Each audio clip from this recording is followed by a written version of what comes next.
ওয়াশিংটনের একটা মিউজিয়ামের মধ্যে ছোট্ট একটা পাখির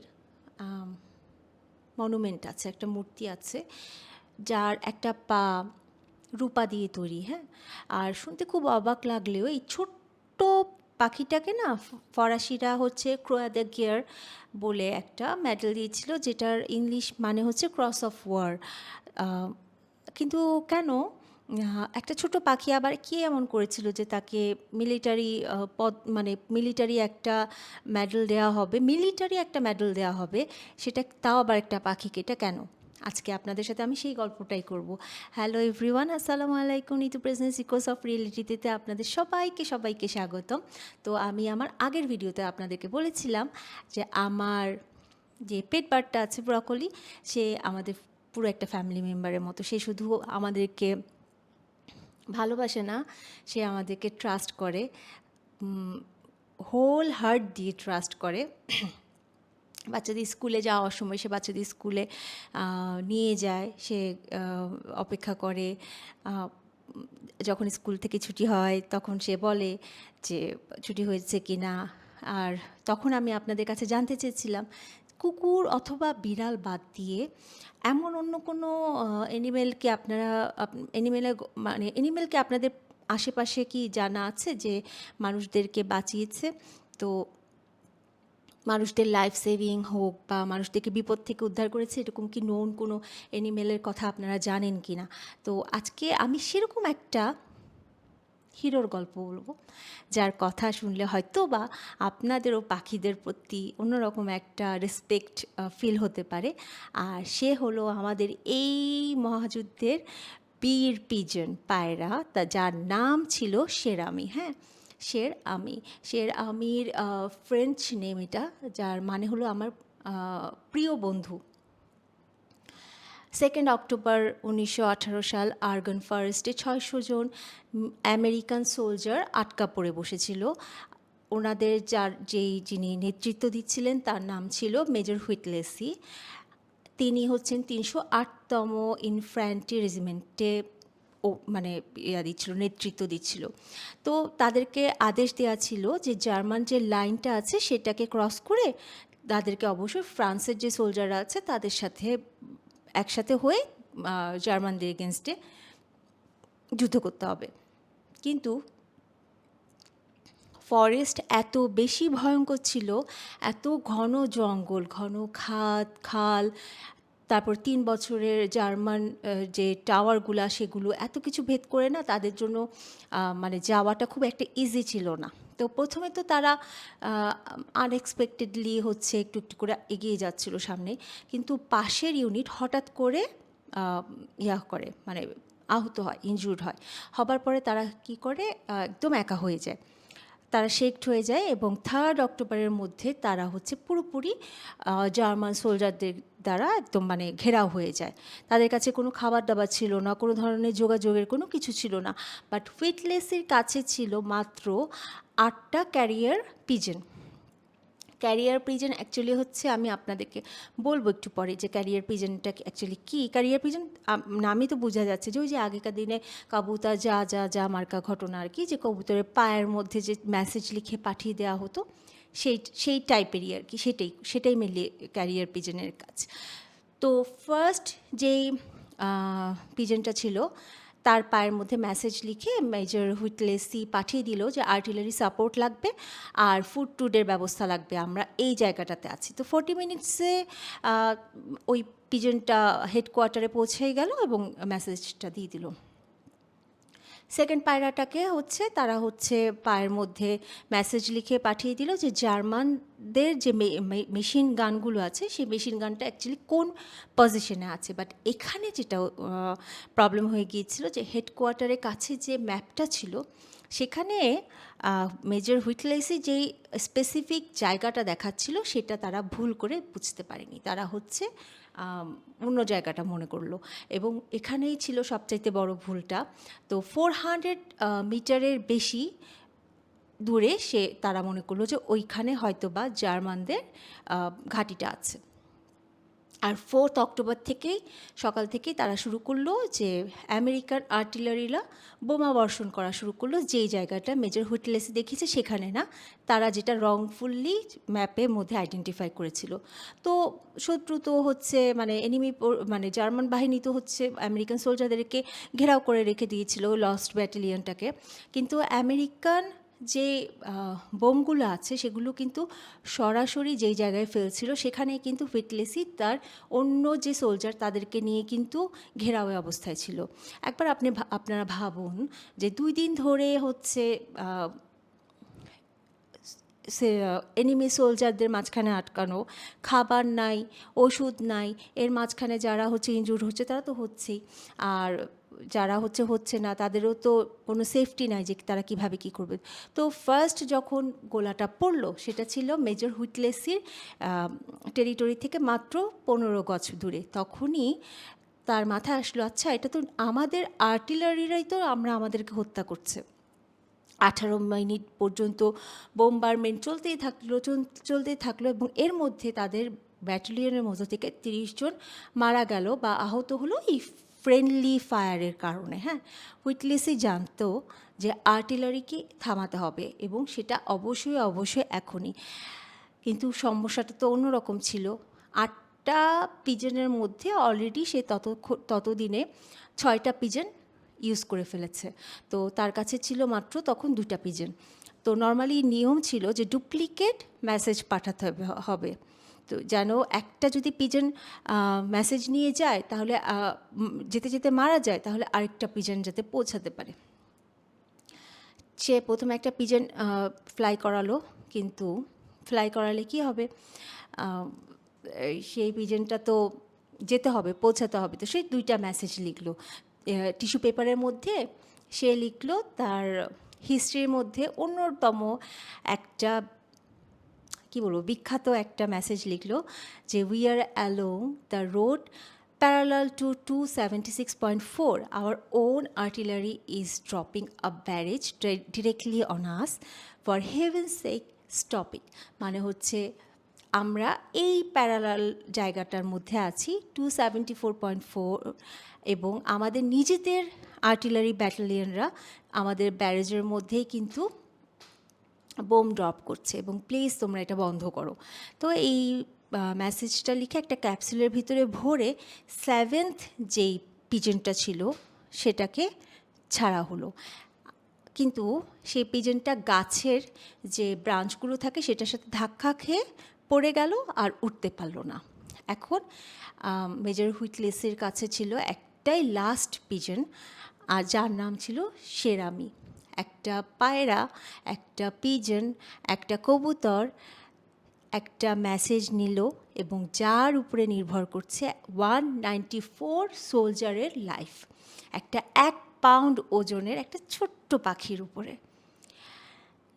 নর্মালি সেই সময় জার্মান যে সোলজাররা থাকে তারা কিন্তু স্পেশালি ক্যারিয়ার পিজনকে ফায়ার করার অন্যরকম প্রশিক্ষণ পেয়ে থাকে। হ্যাঁ, তারা হচ্ছে নজর রাখছিল যে উপর দিয়ে কোনো পিজন যায় কি না। তো যখন শেরামিকে দেওয়া হলো, মানে মেসেজটা পায়ের মধ্যে বেঁধে ছাড়া হলো, সে হচ্ছে খুব দ্রুত ক্যানোপি পার হয়ে উড়ে চলে গেল, যাওয়া স্টার্ট করলো আর কি। আর সাথে সাথে জার্মানরা গুলি চালানো শুরু করলো। কয়েক সেকেন্ডের মধ্যেই শেরামি হচ্ছে ব্যথা পেল এবং নিচে পড়তে লাগলো। সবাই যখন ভাবলো যে আল্লাহ একদম মরে গেছে, এখন তো আর এটা উঠবে না, মনে হয় মারাই গেল, এরকম ঘুরতে ফ্যানের মতো করে সে উপর থেকে পড়া শুরু করলো এবং পড়ে গেল। কিন্তু পড়তে মাটি থেকে ঠিক 20 ফুট উপরে সে আবার নিজেকে এনার্জেটিক করে আবার ফ্লাই করা শুরু করলো এবং ফ্লাই করলো সেটা একেবারে সাউথের দিকে যাওয়া শুরু করলো। সাউথের দিকে যাওয়া শুরু করলো, যেখানে হচ্ছে মেইন হেডকোয়ার্টারটা ছিল। তো পরবর্তীতে যখন শেরামিকে করা হয়েছিল, মানে নর্মালি যখন চেক আপ করা হয়েছিল ভেটেরিনারি এক্সাম থেকে, তখন জানা গিয়েছিল যে ওই যে জার্মানরা যখন গুলি করছিল সেই মোমেন্টে কিন্তু তার গুলি লেগেছিল বুকের ভেতরে। হ্যাঁ, এবং তার চোখের মধ্যে, ডান চোখ একদম নষ্ট হয়ে গিয়েছিল, তার বুকের এক পাশ থেকে আরেক পাশে এফোর ওফোর হয়ে গুলি একটা বের হয়ে গিয়েছিল। আর ওকে যখন গুলি করা হচ্ছিল তখন আরেকটা গুলি গিয়ে লেগেছিল তার ডান পায়ে। সেই ডান পায়ে যে টেন্ডন থাকে সেটার সাথে তার হচ্ছে পাটা জাস্ট একটু করে ঝুলছিল, হ্যাঁ। আর নর্মালি মানুষের জন্য এরকম যদি পেন পেয়ে থাকে তাহলে তারা সাথে সাথে মারা যায়, কিন্তু 1 পাউন্ডের কম ওজনের এই পাখিটা উঠতে থাকলো। কেন জানেন? কারণ হচ্ছে কি, সায়েন্টিফিক্যালি বলা হয়ে থাকে যে পাখিদের বায়োলজিক্যাল অ্যাডভান্টেজ আছে। তাদের হার্টবিট নর্মালি প্রত্যেকটা মিনিটে 400 টাইমস হচ্ছে আপনার বিট করে। মানুষের চেয়ে অনেক বেশি ফাস্ট বিট করে, হ্যাঁ। ফলে যদি ব্লিডিংও হয় তাহলেও সেটাতে প্রেশারটা তারা কম পায়। আর সেই সাথে তাদের যে ব্রিদিংটা করে তারা, সেটার জন্য লাংসের সাথে তাদের আলাদা করে এয়ার স্যাক্স আছে, যে কারণে একদিকে যখন বাতাসটা যায় তখন অন্য দিক দিয়ে আপনার বাতাসটা বের হয়। আমি মেডিকেল টার্ম এতটুকুই বুঝতে পারলাম যে বার্ডসদের ব্যাপারে পড়ে, বাট আমার যদি ধারণা ভুল হয়ে থাকে তাহলে আপনারা প্লিজ কমেন্ট সেকশনে লিখে দিবেন। তো আমি আমারটাই বলি আপাতত। তো বুকের গুলি যখন একটা এয়ারস্যাক নষ্ট করলো তখন অন্যগুলো কিন্তু কাজ চালিয়ে যাচ্ছিল। তাই আমি মৃত্যুর সাথে কিন্তু মানে মারামারি করে, যেটাকে আমরা পাঞ্জা লড়ে বলি, তো ওরা শুরু করলো। পাখির বডির যে এয়ার স্যাকগুলো ছিল সেগুলো কাজ চালিয়ে যাচ্ছিল, অক্সিজেন ডেলিভারি করছিল। আর সেই সাথে আরেকটা যেটা বার্ডের ব্যাপারে খুব জরুরি, সেটা হচ্ছে যে বার্ডসদের পেইন টলারেন্সটা অনেক বেশি। যারা বার্ড পালেন তারা তো জানেন, আর যারা পালেন না তাদের জন্য এটা একটা গুরুত্বপূর্ণ তথ্য যে তাদের কিন্তু দেখবেন নর্মালি সিকটি খুলে তারা কিন্তু অ্যাক্টিভ থাকে একদম লাস্ট পর্যন্ত, যতক্ষণ পর্যন্ত তারা হচ্ছে একদম মানে বলে না যে একদম লাস্ট মোমেন্ট পর্যন্ত তারা হচ্ছে বোঝাতে দেয় না যে তারা সিক। তাদের নার্ভাস সিস্টেম যেটা, তারা হচ্ছে শককে বিভিন্নভাবে সামলায় নেয়। ফলে এমন ধরনের আঘাতেও কিন্তু তারা কাজ চালায় যেতে পারে, যা নর্মাল আমরা মানুষ আমাদের পক্ষে পসিবল না। তো আমির জন্য এই তারপরও আমির জন্য কিন্তু এই ফ্লাই করে যাওয়াটা কিন্তু টোটালি একদম মানে ইম্পসিবল একটা ব্যাপার ছিল। 25টা মাইল দূরত্ব স্বাভাবিক অবস্থায় একটা পিজনের, যেখানে ঘন্টায় 50 থেকে 55 মাইল এমপিএইচে মাইল পার আওয়ারে যেতে হয়, তো সেখানে সময় লাগার কথা নর্মালি হচ্ছে 30 মিনিটস, কিন্তু আমি যেহেতু ইনজোর্ড ছিল তার পৌঁছাতে সময় লাগলো 45 মিনিট, 45 মিনিটস, যেহেতু বুকের গুলির কারণে এসে আস্তে আস্তে ফ্লাই করছিল। তো ডিভিশন হেডকোয়ার্টারে পৌঁছে আমি হচ্ছে লফটে পড়ে গেল। হ্যান্ডেলার সাথে সাথে হচ্ছে তার পায়ের যে ক্যাপসুলে যে মেসেজটা ছিল সেটা খুলে পড়তে থাকলো, এবং সাথে সাথে মানে ইনস্ট্যান্টলি সে হচ্ছে আর্টিলারির সাথে কোঅর্ডিনেট করে কমান্ড পাঠানোর ব্যবস্থা করলো। বোম্বার্ডমেন্টটা সাথে সাথেই থেমে গেল। যদি আর 10 মিনিটও চলতো তাহলে 50 জনেরও বেশি মারা যেত। তো লস্ট ব্যাটালিয়নরা তাদের অবস্থানটাকে ধরে রাখলো 7 অক্টোবর পর্যন্ত। 600 জনের মধ্যে মাত্র 194% যারা সোলজার ছিল তারা হচ্ছে আনহার্মড, অক্ষত অবস্থায় বেরিয়ে আসলো। বাকিরা হচ্ছে আপনার হয়তোবা মারা গিয়েছে, কেউ ইনজোর্ড ছিল, কেউ অথবা নিখোঁজ ছিল।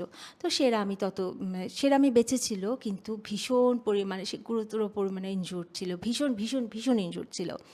তো আমি যাবার পরে তার পা কেটে ছোট কাঠের একটা প্রস্থেটিক লাগানো হলো, এবং সেটা ছিল পাখিদের সেক্টরে পাখিদের জন্য ফার্স্ট রেকর্ডকৃত মানে ফার্স্ট প্রস্থেটিক, হ্যাঁ।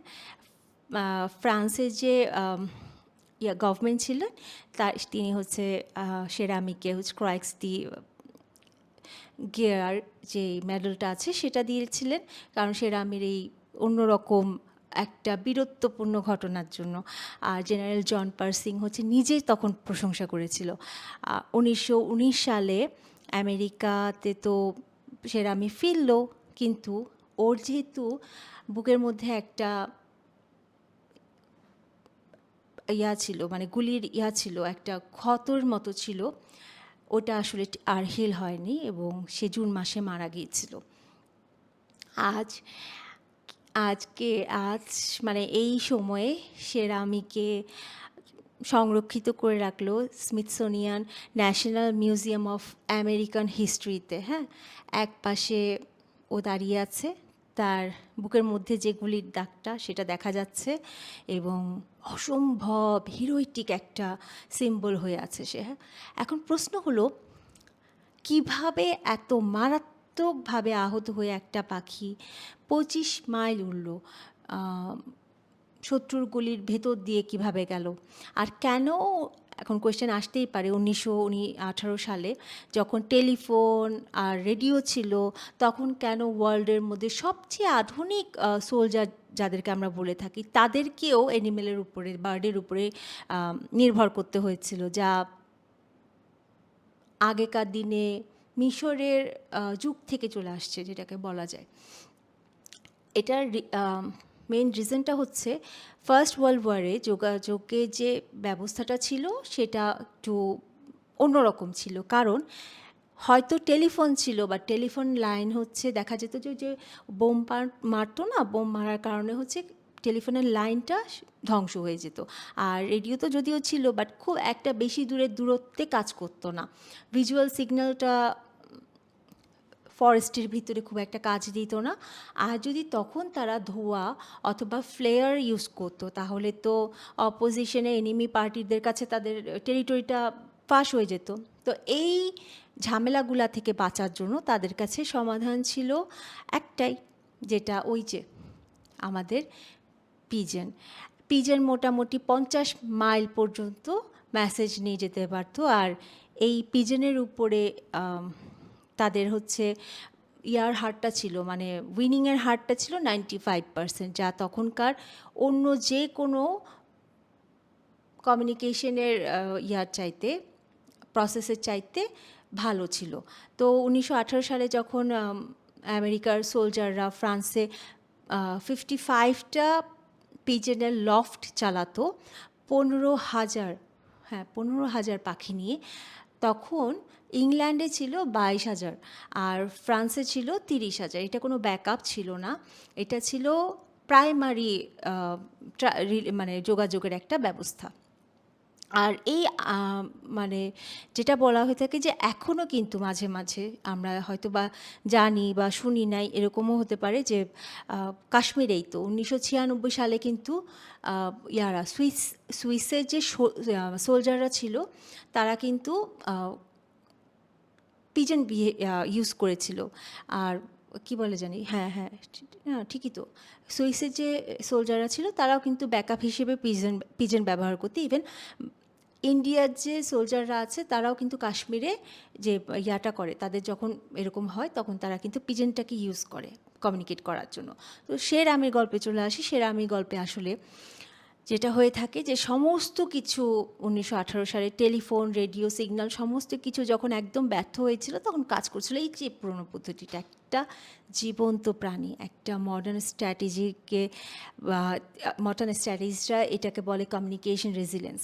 তো সেরামই ছিল আলটিমেট ব্যাকআপ, একটা অন্যরকম জীবন্ত প্রাণী যে ইনজুর্ড হবার পরেও যখন সমস্ত সিস্টেম তাকে, মানে সমস্ত সিস্টেম যখন অফ হয়ে গিয়েছিল সে এত বেশি আঘাত নিয়েও সে কিন্তু পৌঁছে গেল তার হচ্ছে লফটের কাছে। এবং সবচাইতে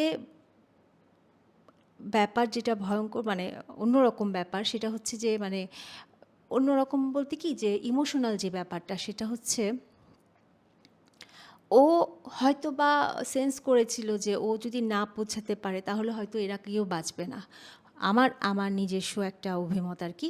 আর আজকে স্মিথসোনিয়ানে মানে গর্ব করে দাঁড়িয়ে আছে সেরামি, একটা রূপোর প্রস্থেটিক পা নিয়ে, বুকের মধ্যে একটা বুলেট উন্ড নিয়ে, এবং পাশে একটা ক্যাপসুল, ভেতরে একটা টিস্যু পেপার,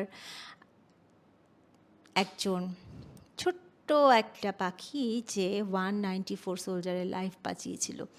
তো ব্রোকলির মতো ছোট ছোট ভালোবাসাগুলো যেন আমাদের দিনগুলোকে অনেক সুন্দর করে তোলে, তেমনি সেরামের মতো পাখিরাও কিন্তু হিস্ট্রির চেঞ্জ করে দিতে পারে, তাই না? আমাদের চারপাশে কিন্তু এই অবলা প্রাণীগুলোর প্রতি আমাদেরকে আরেকটু যদি যত্নশীল হওয়া উচিত। আপনাদের কাছেও কি এরকম কোনো পাখির গল্প আছে? আমার কাছে কিন্তু আরও মজার মজার গল্প আছে। বলবো, কিন্তু বললে হয় কি মনোটোনাস লাগে। আমার কাছে মনে হয় কি যে একই টাইপ গল্প বলবো, একটু অন্যরকম, অন্যরকম বলি না?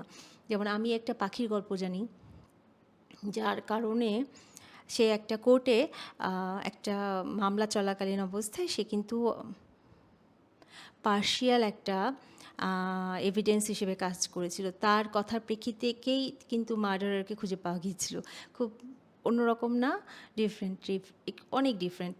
তেমনি হচ্ছে আমরা লাইকার কথাও জানি যে স্পেসে গিয়েছিল। আমরা আপনার অনেকেই জানেন লাইকা ডগ, ওর গল্প আমরা জানি। এরকম আরও কিছু আছে।